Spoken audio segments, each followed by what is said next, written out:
अशोक धोडींची गाडी गुजरातमध्ये आढळल्याचं पाहायला मिळतं। एक्सक्लुझिव्ह दृश्य साम टीव्हीवर आपण पाहतोय। काहीच वेळात अशोक धोडी यांची गाडी पाण्यातून बाहेर काढली जाणार आहे।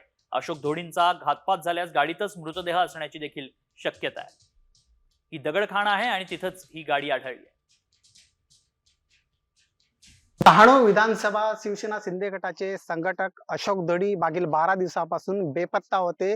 मात्र अशोक धोडी यांचा अपहरण करून त्याची हत्या करण्यात आल्याचा संशय जो आहे तो वर्तवण्यात येत होता। मात्र त्यांची लाल रंगाची ब्रिझा गाडी आणि अशोक धोडी हे 12 दिवसापासून बेपत्ता होते। यासाठी पालघर पोलीस जे आहे ते अधिक प्रयत्न जे आहे ते शोध मोहीम राबवत होते। मी सध्या भिलाडच्या सरीगम येथील मालाफलिया या ठिकाणी आहे। आपण बघू शकतो की याच ठिकाणी एका बंद पडलेल्या खदानीमध्ये अशोक धोडी यांची लाल रंगाची जी ब्रिझा गाडी आहे ती असल्याचा अंदाज जो आहे तो पालघर पोलिसांना आलेला आहे। एकूणच पालघर पोलीस असेल किंवा स्थानिक गुन्हे शाखेच्या वतीने तपास जो आहे तो युद्ध पातळीवर सुरू होता। मात्र अखेर या प्रकरणातील 4 आरोपी जे आहेत ते त्यांना अटक करण्यात आली होती, तर अजूनही 5 आरोपी आहेत ते फरार होते। मात्र थोड्याच वेळामध्ये अशोक धोडी यांची कार आणि त्यांचा तपास जो आहे तो या पालघर पोलिसांकडून करण्यात येणार आहे। रुपेश पाटील, साम टीव्ही, पालघर।